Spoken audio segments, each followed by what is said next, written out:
Today we are going to install and now go to your browser such as Google, Microsoft, BlueStack and others. But I am going to BlueStack software. Do a little wait.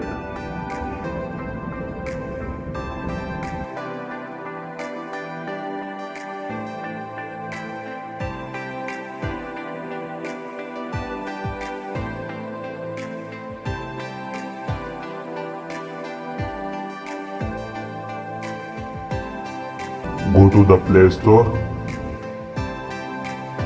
Find out the name of your software, find here.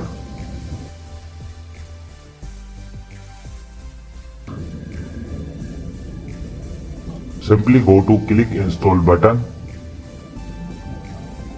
and wait for installation complete.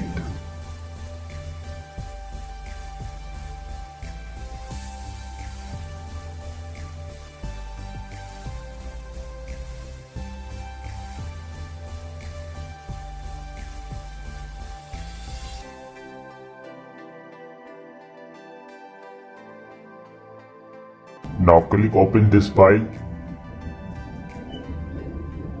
So here is your download complete, as you can see here. That's all for today. If you like the video, like it down, share and subscribe.